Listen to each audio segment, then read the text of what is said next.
grado y se nos queman los frijoles. Querida Adriana.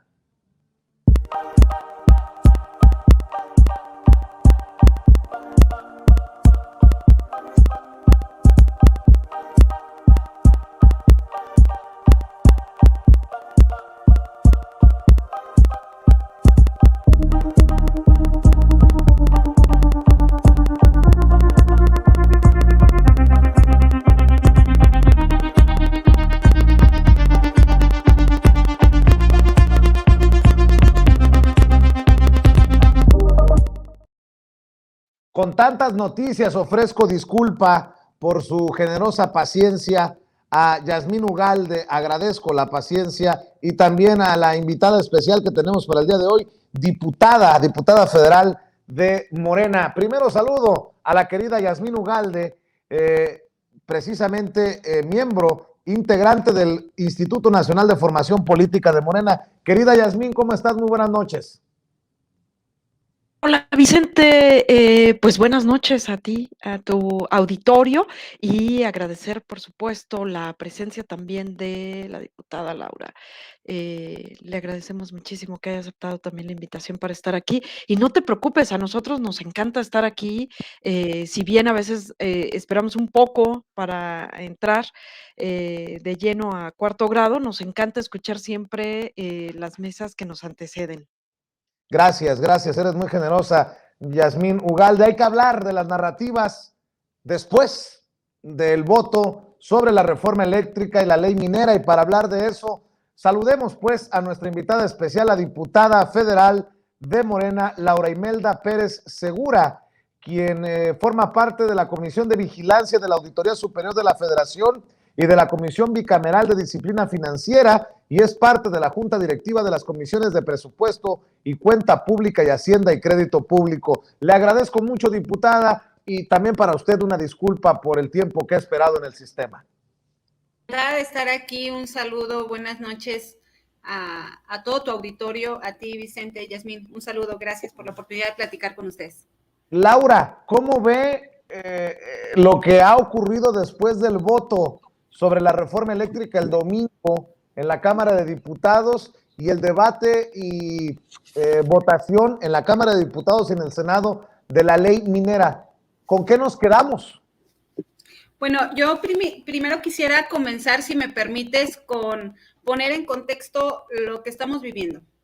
La cuarta transformación, como le hemos llamado nosotros, representa una transformación profunda de la vida pública de México mediante la vía democrática a la que logramos acceder con el apoyo de las y los mexicanos. Este proceso de transformación, por supuesto, y lo sabíamos desde siempre, iba a tener las resistencias correspondientes de aquellas y aquellos quienes históricamente se han beneficiado de la situación en la que gobiernos anteriores sobre las últimas décadas nos habían puesto, una situación de vulnerabilidad frente a otros países, de saqueo, de explotación y de pérdida del Estado de Derecho. Por supuesto que esta transformación implica cambios muy precisos, algunos de ellos muy generales y algunos tan significativos como es la recuperación de la soberanía nacional, que se traducía, entre otras iniciativas y propuestas que se han discutido, en una reforma eléctrica que buscaba revertir los efectos de la reforma energética de Enrique Peña Nieto y otras prácticas que se venían haciendo al margen de la ley. Esta reacción de parte de la oposición, de la derecha, de todas aquellas y aquellos beneficiados por cómo estaba la situación antes de la llegada de este gobierno, por supuesto que iban a reaccionar. Y les vimos defender lo indefendible. Se hizo evidente que había en discusión dos grandes visiones de lo que es México, lo que es el país, y se ha venido viendo en otros escenarios, pero creo que este ha sido el más evidente, porque además la gente estuvo al tanto, y estuvo al tanto porque sabía que se estaba discutiendo la soberanía del país, se estaba discutiendo una visión en donde la energía eléctrica es un derecho humano, es un servicio enfrente de una visión de donde la energía eléctrica es un negocio. Esta gran discusión que llevó no días, porque no nada más fueron los días de debate en la Cámara de Diputadas y Diputados, sino desde mucho antes en foros, en Parlamento abierto, por todo el país los foros se realizaron. Por supuesto que iba a llegar a un punto de culminación en donde las y los mexicanos estaban atentos. Frente a esa evidente desvergüenza de defender los intereses extranjeros por encima del interés nacional de las y los mexicanos, por supuesto que la reacción iba a ser natural también de las y los mexicanos, porque por un lado les tenemos a ellas y a ellos defendiendo los privilegios, defendiendo a unos cuantos, defendiendo su modelo de país que no nos ha llevado más que a situación de pobreza y saqueo. Y por otro lado tenemos a las y los ciudadanos apoyando este proyecto de transformación que en términos concretos se traduce, entre otras cosas, decía, en una reforma eléctrica. La reacción de las y los mexicanos, por supuesto, ha sido evidente.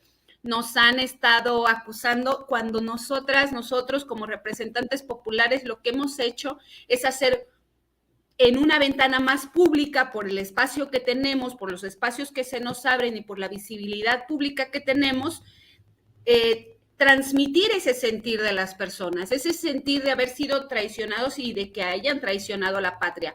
Esta reacción, esta cadena de declaraciones, de acusaciones, creo yo sinceramente que es sana porque representa o es un signo de que hay mucho más avance en este país respecto de la politización de la gente, porque representa que la gente está enterada, sabe, reconoce, está al tanto, pero además tiene un criterio propio que le permite señalar de manera muy precisa y muy concreta lo que está viendo. Y lo que está viendo, pues, es una flagrante defensa de los intereses privados sobre los nacionales. Y pues estos días lo que hemos estado recibiendo, pues es el contraataque, ¿no? El acusarnos a nosotras, a nosotros, de manera particular, cuando en realidad es la voz de la gente, la voz de las y los mexicanos, quienes nosotros tratamos de llevar a los medios de comunicación, a los espacios que tenemos, acusarnos de todo, ¿no? De violentadores, de generadores de violencia.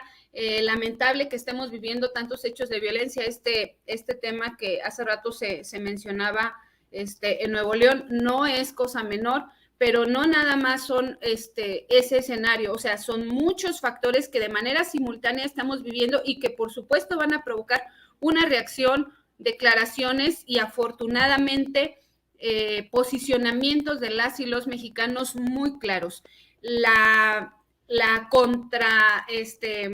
El contraataque que viene de la derecha, afortunadamente creo que queda anulado cuando son las y los mexicanos quienes han estado denunciando esa traición a la patria, catalogada en el artículo 123 del Código Penal Federal, de manera muy precisa, que quienes defienden por encima del interés nacional los intereses extranjeros son considerados así. Y bueno, ahora lo que ellas y ellos dicen, parece que se les olvida todo lo violentadores que han sido, porque quisiera nada más agregar para terminar que esta violencia que ellos han manifestado y sobre todo su posicionamiento tan claramente en contra del interés nacional ha tenido como consecuencia esta reacción y este reclamo de las y los mexicanos, que no nos vengan ahora con que ahora son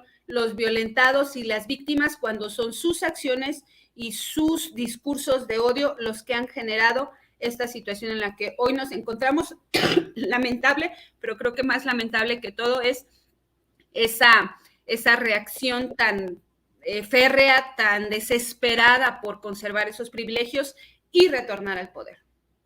Así es, y Yasmín, agregando a lo que dice la diputada, en serio, yo preguntaba en qué momento llamarle a alguien traidor a la patria por un voto y por lo que ya hemos explicado aquí en muchas ocasiones se convirtió en un ataque y de odio. No, la verdad es una tontería esto de paren el odio o algo por el estilo, como se llama la contracampaña de la oposición, cuando creo que el odio está evidenciado desde allá a Palacio Nacional, es más, contra el hijo menor de edad del presidente Andrés Manuel López Obrador, y no he visto a los legisladores estos que se dicen víctimas de odio levantar la voz, alzar la voz y decir esto está mal a todas luces. Solo un ejemplo, querida Yasmín.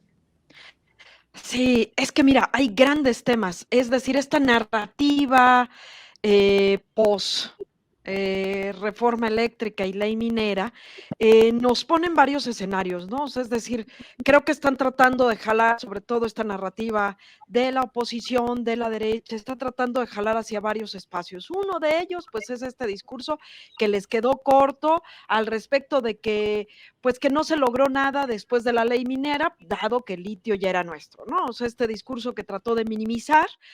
Otro discurso, otra narrativa de la derecha, que es esta donde, pues el gran fracaso de Morena, ¿no? Que viene de un fracaso de la revocación de mandato y no le alcanzan los votos para la reforma, para pasar esta reforma constitucional, ¿no? O sea, es decir, como haciendo ver una gran derrota, a sabiendas que sabemos que la política es estrategia, es negociación, es esto que nos ha acostumbrado a quienes estamos en Morena. Llevamos muchísimos años. La estrategia no es solamente esto, que es algo que también a ellos se les olvida. Esto es un gran proyecto, no es una cosa aislada, una reforma aislada, tiene que ver con procesos mucho más profundos. Lo decía, de hecho, aquí la diputada. Y en esas narrativas, ¿no? Está también esta otra, ¿no? O sea, es decir, cómo voltean el discurso donde hay un reclamo de la ciudadanía, un reclamo legítimo, aparte un reclamo que está instaurado en la Constitución, no nos quedamos una, es decir, no tiene nada de violento señalar algo que está en la Constitución, que es la traición a la patria. Y claro, pues, ¿cómo? Pues para ellos son intocables, han sido intocables durante años. Empezaron a ser tocados a partir de que la ciudadanía se organizó, se movilizó y es de un gran proyecto como es este, el proyecto transformador, empezó a acorralarlos. Antes de eso no habían sido tocados. En este momento cada vez son mucho más acorralados, mucho más señalados.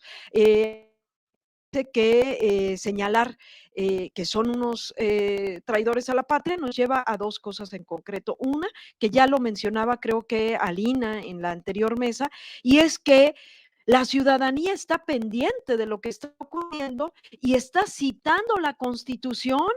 Eso pues en términos de formación política, de formación de ciudadanía, es un gran avance. Que la ciudadanía de pie esté mencionando el articulado que demanda a sus diputados, por un lado. Y lo otro es, bueno, esto de hablar de traidores a la patria, pues nos lleva precisamente a seguir recordando en la historia que han sido ellos, ellas, los opositores a este gran proyecto, los conservadores, estos que quieren conservar, que con su voto quisieron conservar esa ley de energéticos, pues, de Enrique Peña Nieto, lo han demostrado durante años, no nada más con este discurso del peligro para México, de que nos van a quemar a los que votemos por Morena, que si AMLO es Hitler y los de Morena somos los nazis, y como todo este discurso que por supuesto es violentador, polarizante, sino también han violentado las instituciones al poner mafiosos al frente de ellos, ¿no? De estas instituciones. Y creo, diputada, salvo que